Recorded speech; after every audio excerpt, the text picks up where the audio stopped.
Hi there, in this video, I'll go over in detail how I expanded the YouTube banner. Unlike other social networks, YouTube only shows a small part of the installed image on all devices, so we need to extend the original one. I'm going to use Leonardo AI for this. It's an online platform with lots of AI tools for working with images, like image generation, canvas, upscaling, and real-time tools. Firstly, we need to decide where the new image should fit. I used the first template I could find and made the original image fit into the most important area. Then I roughly colored in the area I needed to extend. I thought I'd simplify the generation process, but it turned out I didn't need to. Even so, I marked out the framework that would need to be filled. Then it was time for the generation process, which took quite a while. I tried out a lot of different settings and models and explored a range of ideas. The issue was getting the look of the path from the original right. It ended up looking like a brick path. I also had trouble with the angles, but I managed to find a solution. I'll be sharing a separate video on the Facebook page, and later here, about some life hacks I found through working on this task. I got stuck on the tree generation. I couldn't get the AI to do what I wanted it to. To avoid wasting more points, I went to finish drawing the trees in real-time Canvas, imported them into Creative Canvas, and ended up with a much better illustration. This is what the export looked like. Next was the tricky part, processing the resulting image. The first thing I did was get rid of the transparent areas that remain not generated with the help of content-aware fill while adjusting additional details. Then I placed the original on top, adjusting its size. After that, I could look at the resulting composition and look for details that could be corrected. The forest immediately caught my eye. I started off trying to do some color correction, but I soon realized that the forest itself looked small compared to the overall composition, so I started enlarging it instead. I don't like to focus on one thing during a complex edit because it makes it harder to keep the overall look of the composition in my head. So I switched to the left side of the image. I found it too dark, so I started brightening it. While correcting the lighting, I decided to go back to the forest to correct the inconsistencies through darkening. Next, I did a little general color correction, deciding to add some yellow lighting to the flowers. After turning up the brightness, I decided to remove the path on the left side, as it seemed to me to be an unnecessary branch from the main path. I also noticed some odd joints, which I had to do a little bit of tweaking with a lot of nesting. I then did some more fiddling with color correction and a small section of the sky. I also lightened the dark blue tree as it blended in with the sky. I then took a look at the overall picture and saw that the lantern at the edge was a bit out of place. I decided to either remove it or add a symmetrical one, and I went for the latter. After adjusting its position, I hid the foot behind a stone, having moved it from another place.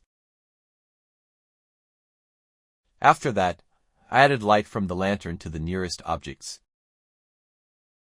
I also noticed the blurred patch of grass, which needed to be fixed. Next, I started working on the path. I wanted to match the original texture as closely as possible, but I realized there wasn't enough information in the image to achieve this. I found a suitable texture and added it to the composition. The last step was to adjust the lighting on the individual stones to match the original texture more closely. I finished processing this gravel track and exported the result, which I've called Gen-1. The name Gen-1 was chosen because the image will have to go through the stages of upscaling, and as it turned out, not one. When I started upscaling, the results weren't great at first. I was able to resolve the issue by adjusting the brightness and contrast of the image. Also, the resulting image mixes both high-quality elements from the original in the center with not-so-high-quality elements closer to the edges. I compressed it further to get balanced results. As it turned out, there were quite a lot of them. First, I filtered the original batch before processing it, then went back to Photoshop. I didn't know how to start processing them, so I decided to select the most interesting elements of each image using masking. Once I added the Gen-1 image and the original, I started combining all the generations into one unified composition.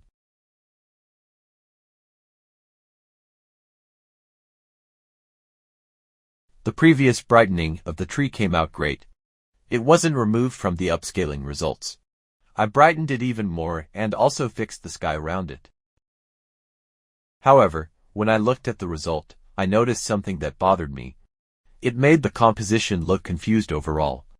When I took a closer look, I realized that the lighting was the issue. The objects in the composition are lit from different sides, which is a result of combining the upscale results. I set about fixing this issue.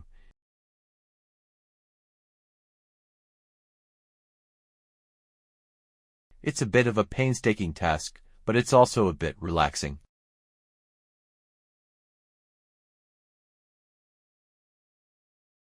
After trying to fix the global lighting, I thought it would be a good idea to add some yellow lighting from lanterns and flowers.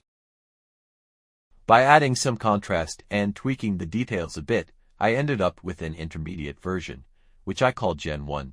It was time to create the final variant, Gen 2, which was a new batch of upscales of the new variant Gen 1. Everything went much more smoothly this time, as there were much fewer upscales than I initially thought I'd need.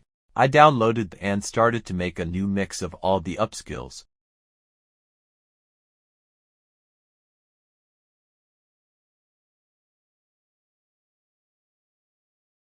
As a result, I ended up combining fewer images, mostly just the ones I upscaled to 4K format.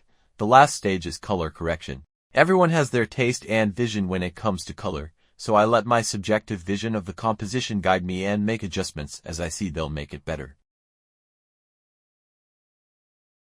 Here's the final result.